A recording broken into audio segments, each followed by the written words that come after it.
Hey everyone, my name is Zach. I'm a 22-year-old competitive bowler from Canada, currently living near Toronto. Welcome back to the COMPCLIMB training series, where I record most of my training, provide in-depth analysis of every session, and just chat about climbing with an emphasis on competition. So yesterday we had a rest day, and now we are here for today's day of training, and we have 2 spiral sessions on the program. So thankfully when I was warming up today, I finally had a nice warm-up where I was feeling like I was not destroyed and exhausted. I definitely felt like I am adjusting finally to the training volume, and I think now you should be hearing me complain a bit less about just my body being absolutely beat down, and I've been talking about how I've been performing at 70% of my abilities or something during our sessions just because I've been so tired. So today's session, I could tell based on the warm-up, based on how the session went, and based on how session 2 goes later in the day, that okay, I'm finally in the groove of things. I can finally start training hard. Yes, it's still a high volume training and I'm still not in a performance mode where I'm going to be 100%, but I am not absolutely sucking now. And I definitely felt this was the case today. So you'll recognize this boulder. This is the first boulder I decided to try for our session. And we were trying this a lot last time. This is the boulder that I said I'm most psyched on the 45 to try right now. It's such a sick project. This is the kind of boulder that I really love to make for these sessions. Just something with a lot of moderately hard moves. I feel like that's just my favorite way to train on this wall, and I find it's the best way to sort of really build fitness. And it's also a really good way to stay engaged in my spiral sessions. I find when I make a boulder with just 3 moves and they're just all my physical limit, I find it can often be demoralizing sometimes when you just start trying a move that's a million miles away. And I find it's also a bit less applicable for comp style climbing, which is what I'm always trying to optimize my training for. Whereas if I try this boulder with it's kind of relatively long and it's got a lot of moves, but they're all moderately hard. I'm definitely being challenged. Each individual move is definitely hard for me, but it's not there's one that's going to take me 100 tries to finally stick, some mega crux. That's the style of bowler that I usually like to make, and what I find I get the most value from my training sessions on the spray wall in regards to comp style climbing. So by training sort of my projects like this, where I have boulder with very moderately hard moves, I'm never trying something that's on my maximum limit. Sometimes I will.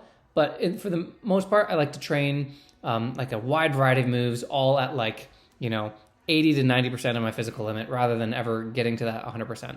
So this boulder is a good example of that. We just got a lot of nice hard moves, and the hard part about this boulder is connecting them all. I can do most of these moves individually pretty comfortably, but even just connecting 2 or 3 of them together is really hard. And I find that training like this is also very good to track your progress. So obviously this is our second session on this boulder, and if you'll notice from in regards to the previous video, I'm starting to make a couple more links, right? We're starting to connect a few more moves. And what's great is over the next few weeks, the more I try this boulder, I'll get to notice my progress, the more moves I start connecting, and then maybe one day we even get the send of it. It's a really great training tool to gauge my progress and notice myself getting stronger and stronger and being able to cruise through these moves. So yeah, you'll see me, I'm putting together some more moves now. I'm finally starting to unlock this middle sequence, which is definitely one of the hardest parts. When I initially set this boulder, I thought I was going to bump off this yellow bubbly thing to the red it's got a little yellow chip on it too, this red that I'm grabbing right now, and then come into the bubbly as a side pull. But now I start to figure out this cross beta is the best way to do it. It's a really cool sequence. I go out to this bubbly hold, which is very finicky. It's got so many bubbles. I feel like I grabbed it differently every time. I cross over to this guy, and then I got to go out to this pinch. Originally, I was trying to make it a jump out to this screw-on pinch, and then I wanted to flip my hands on the red because it's got a little lump that I can side pull and then use the jib as a thumb catch. But what I started to realize today here, as you can see while I'm trying this move, is that I can just reach out to this hold and then take a swing. And speaking of swings, I got really fired up and psyched for this attempt. And this right hand pinch is pretty good, and to my surprise I was able to take a one arm swing off of this. I don't think that's going to be happening during the Sengo though, so I'm going to have to optimize a bit more for this move. I feel like maybe the best way to do this move is to take a swing for as long as possible and then flip at the last second. That time I just I climbed into that move, tried it individually, and I could take the one armor off it. And that's sort of what I mean with this the way I like to train my bowlers as well. Is like I can do that one armor if I get really fired up and just try the move individually. I could do that most times, I bet. But to do that during a send go is not probably gonna happen. So I have to optimize my movements. And I think I mentioned this in the last 45 session as well, as by training my boulders sort of like with longer-ish boulders with a lot of moderately hard moves. I also like to train my efficiency by doing this, right? So I have to be as efficient as possible to get a send of a boulder like this. Whereas if you have a boulder with just like sort of 3 maximum power moves, efficiency is a little bit less important. Like, of course, it's always important. Here, I'll quickly mention on this boulder. So if you remember this boulder, we've been trying, this is our 3rd session on it, and I have tried this last move a few times. I realized it's just way too big. A bad habit of mine is making finish moves that are just too hard, so I decided to add this green pinch at the end of this boulder, and it actually turns out to still be really hard with this pinch added. But yeah, I find I really like to train my efficiency, and that's one of my strengths as a climber, is to be able to do boulders quickly and fast, and like optimize as much as I can with like connecting moves together and being really efficient and wasting as little power as possible.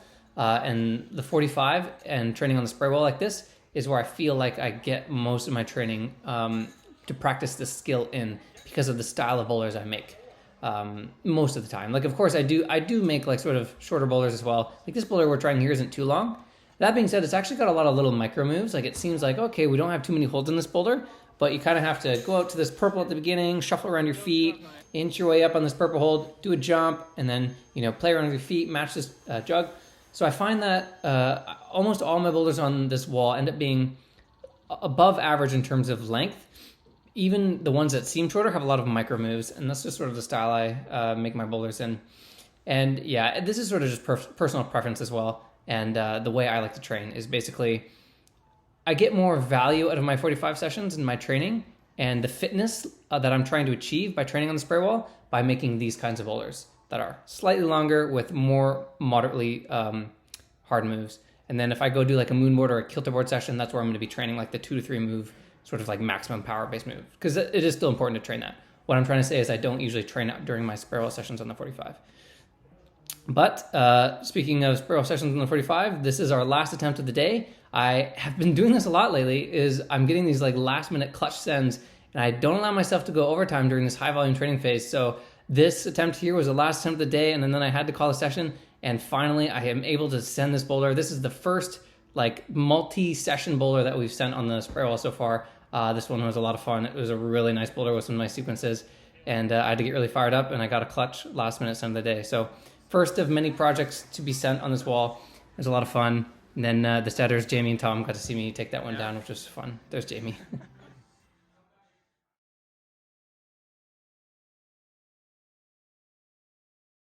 So we're back for session 2. Had about 4 hours rest in between sessions, and we just have the same exact session in our spray wall. And this session, I actually felt even better than the morning session.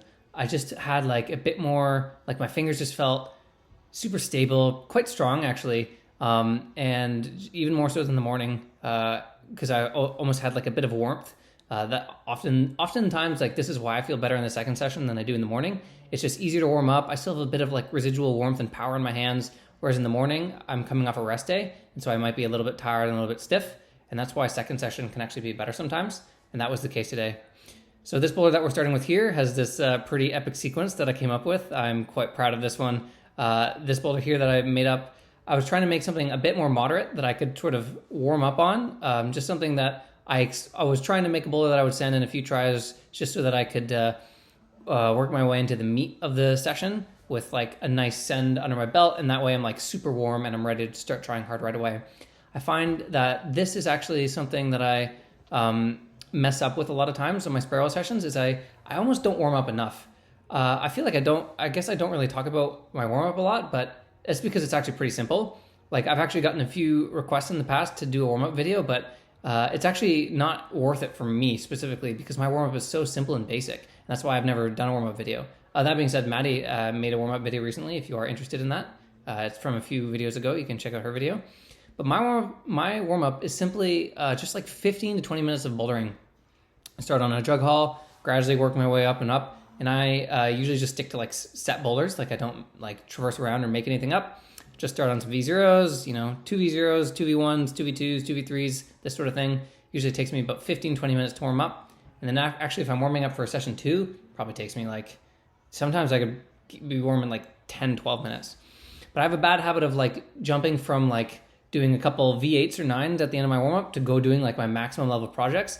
And I find that this is definitely, not only is it risky in terms of like injury, but it can ruin the flow of a session. I find I have to start, like I don't want to start giving like maximum like send attempts or like tries from the ground if I'm not warm enough. So you'll notice me sometimes like working moves individually, sort of testing out moves in the beginning of my session because I'm still trying to warm up, because oftentimes I don't warm up enough in my regular warm up. So it's okay to do that. I find it's actually okay if I just sort of test out some moves, sort of expect to fall after doing 1 or 2 moves. And that's just because I don't want to pump myself out by trying Sengos too early. But I do think that I want to start making an effort and a note to do like one easier or moderate boulder at the beginning of a spiral session to really, really get warm, and before I start trying like the super, super hard projects. So this is something I'll try to go doing forward. And maybe that even means like hopping on, because like this is the Stoked app, like I've mentioned before, that you're seeing on the right side of the screen. And it's sort of an app that can turn any spiral wall into like a moonboard or a kilterboard app. So maybe what I can just do is, pick a boulder that someone else has set, just any boulder, maybe one that's a bit easier, and then I can just do that to sort of finish my warm up, do 1 or 2 of these boulders, and then start trying my maximum level projects so that I don't pump myself out and I don't hurt myself. That being said, we are still trying some of my boulders right now. And this boulder here, maybe you recognize it from our first spiral session on this training month.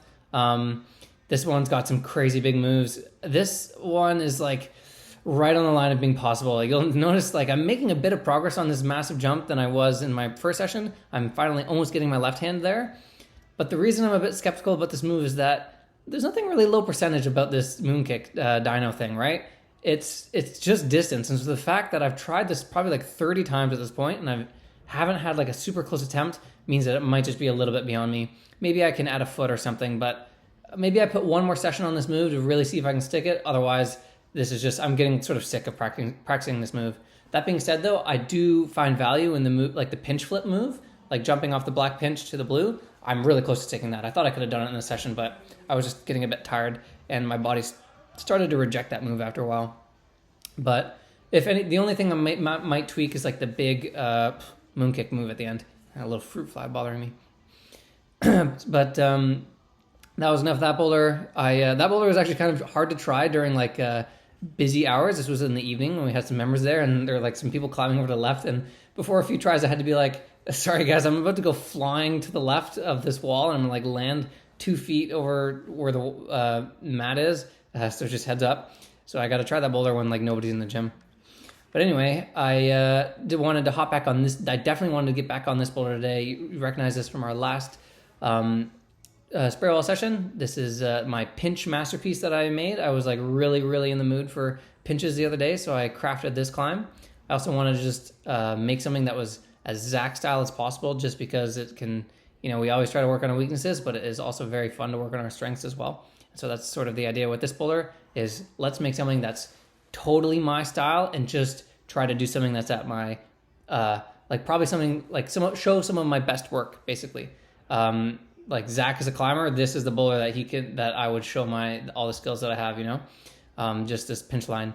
And I was actually really vibing with this boulder today. It's interesting how some days, like maybe your finger strength may be feeling weaker and then your pinch might be good, or sometimes it might be the opposite and be flip-flopped. I found that my pinch strength today was actually like heightened. Like I found like I could pinch really hard. So you'll notice that I'm sticking this first move with this boulder a lot of times. I think I might have stuck it twice out of like a lot of tries on the first session we tried it.